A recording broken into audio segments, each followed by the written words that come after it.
As always, it's a delight to start with some actual news. Two United youngsters, Zach Deanley and Callum Whelan, have signed new contracts. The Daily Mirror rather optimistically say the pair are looking to force their way into Jose Mourinho's thinking for a first-team opportunity this season. That comes from Aaron Flanagan in the Mirror. But the thing is, this is fact, and of course, it's always good when United sign youngsters. There's been a lot of that this summer. It's perfectly sensible. You would imagine that these boys are going to have time on loan before they see any major first-team action for United. And of course, Mourinho is always going to Mourinho. So the Scott McTominay situation, the exception that proves the rule rather than the rule itself. As always, by the way, get any questions in the chat and producer Chris will fire some of those over to me. We'll try and address them as we go through the show. We've got quite a lot to talk about in a relatively short amount of time tonight. So I guess we'll kind of move on from the Zach Deanley and Callum Whelan situation, which is general good news, perfectly sensible forward planning. One of the things about running a good youth academy at a club like United is not just that you produce players for the first team, which is of course the ultimate goal of the youth academy and something we're all very proud of at United, but also that it's an enormous income generator. And so over the years we've got so many players playing as professional footballers at one level or another, and that generates a good degree of income for United. And one of the things you have to do in order to generate that income is lock people down to contracts. So that's all pretty standard and good stuff.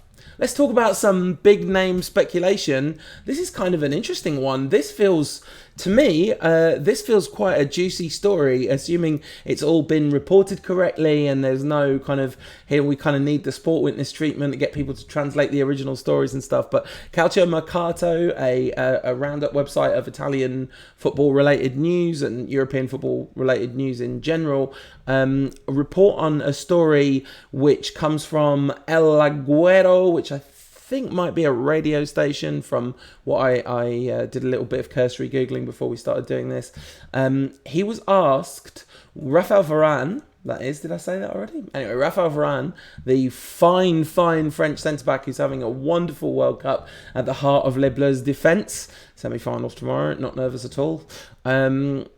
He is apparently focusing on his upcoming World Cup semi-final clash with Belgium. Obviously, be a bit worrying if he wasn't. He was asked in a press conference whether Jose Mourinho had contacted him, and apparently said yes, sort of. He said not directly. There were contacts, but not directly. That's kind of interesting. He's got an existing relationship with Mourinho from his time at Real Madrid. I would love to see Varane at United. If this one ends up having legs, would be wonderful.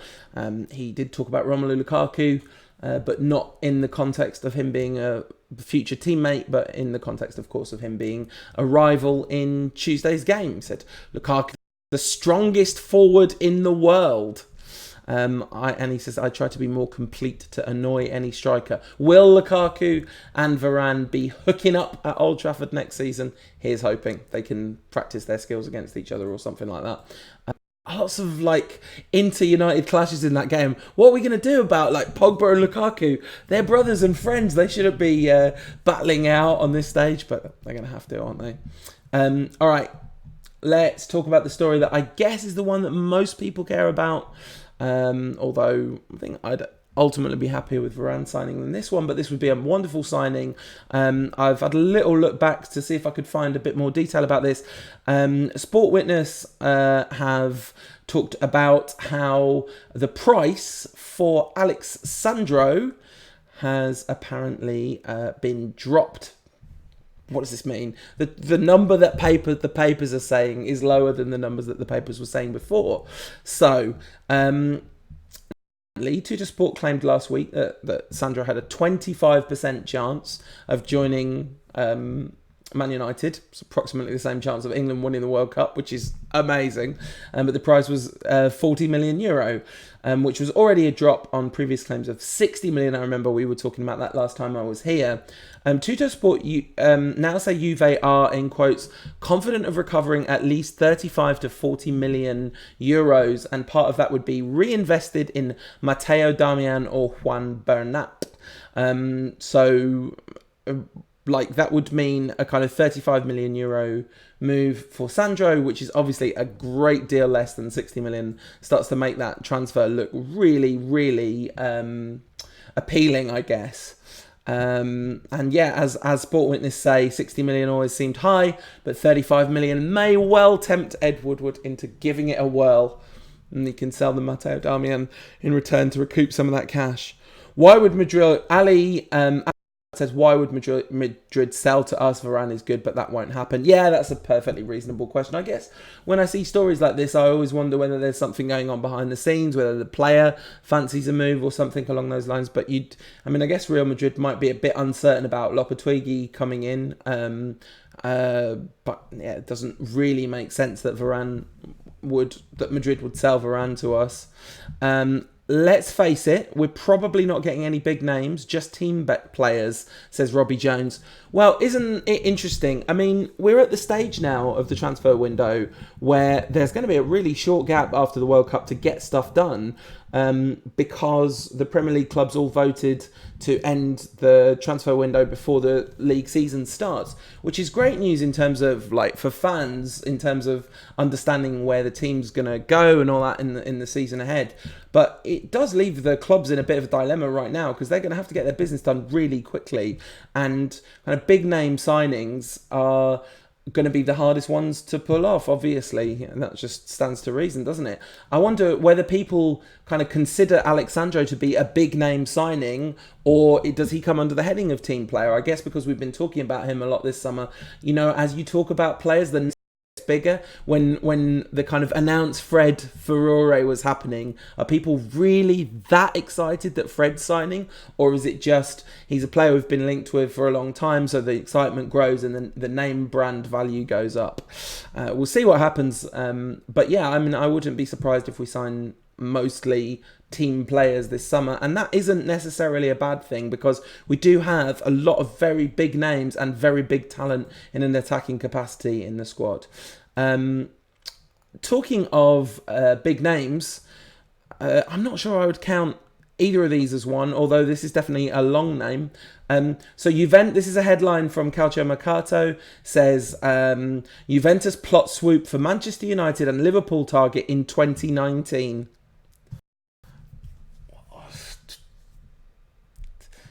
All right, good.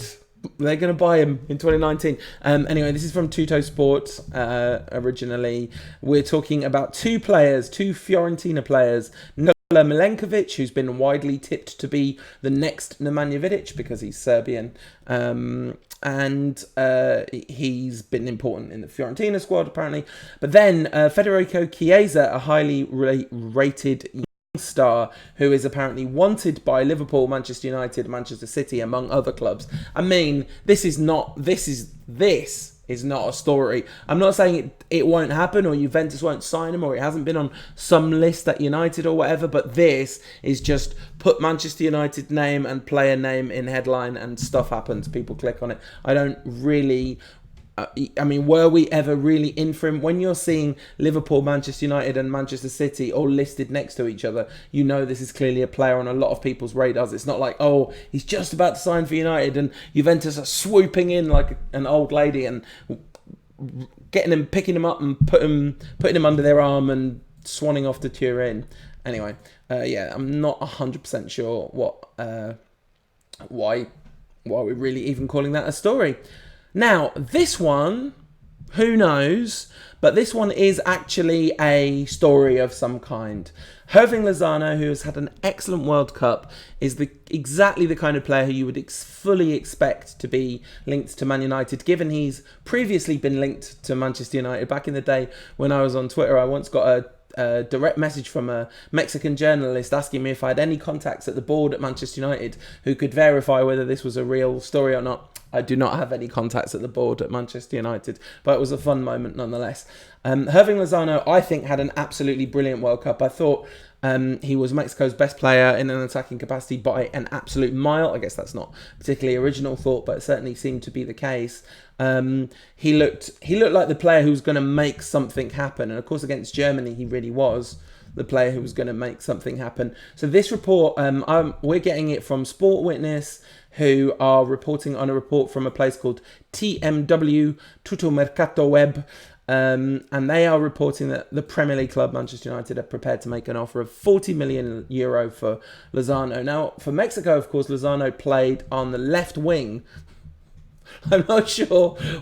It's tiring just thinking about the options that Manchester United have on the left wing, isn't it? But so I'm going to assume we're not buying him to play there, but then I assumed we weren't buying Alexis Sanchez to play there either, and it turned out that no, in fact, that was what we were doing. He played 15 times, according to Who Scored, on the right for PSV last season. He scored 17 goals in 29 Eredivisie appearances. A lot of those, though, 9 of them came from his 12 appearances playing off the left.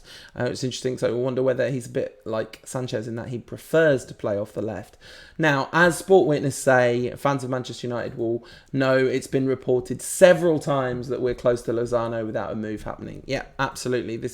He's becoming a kind of slight, like, borderline Wesley Sneijder figure, not quite in the legendary Hall of Fame in the way that Wesley Sneijder is, or who's the other one? Gaetan.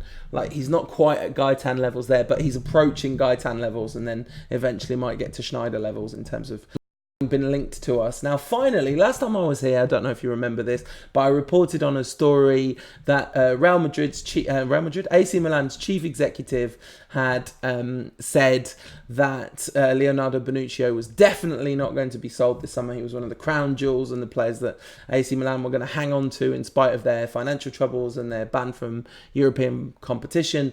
But Corriere dello Sport are saying that PSG and Manchester United are keen on, interested in signing Leonardo Bonucci and Alessio Romagnoli. Sure, why not? I mean, he only moved last summer to Milan, but do they need to sell him? Will they end up finding that they make money from sales of other players and they actually need to sell a player that they would consider their kind of crown jewel? And I think their chief exec said their captain and, you know, major leader in the club and all that. And it'd obviously be bad news for them. But United are clearly in the market for an experienced central defender. I have to say, I've gone a little bit, come on, let's sign Harry Maguire. That's my main takeaway from this World Cup, is I want Man United to sign Harry Maguire. Look at him. He's a lovely giant of a man with a big forehead. And like, he's good at defending, some goals, good at bringing the ball out from the back. I can't stop the World Cup talk. Semi-finals this week. So exciting. This last story just made me laugh so much.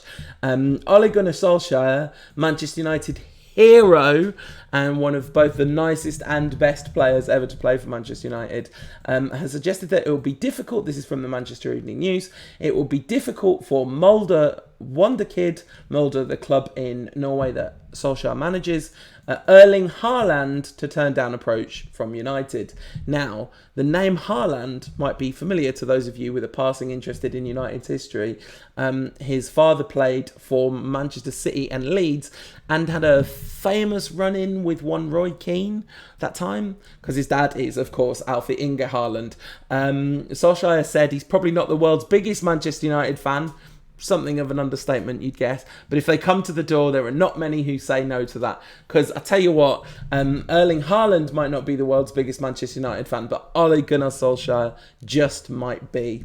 All right, that's it for tomorrow's transfers today. You are all caught up. You can all go to bed or get on with your day's work, depending on whereabouts you are in the world. If you want more transfer stuff, check out Stephen Howson's transfer review video uploaded today on the channel. Good as always. Do all the good stuff like the liking and the sharing and the subscribing and all that malarkey that people like to do. And I'll see you in the tabloids. I won't see you in the tabloids.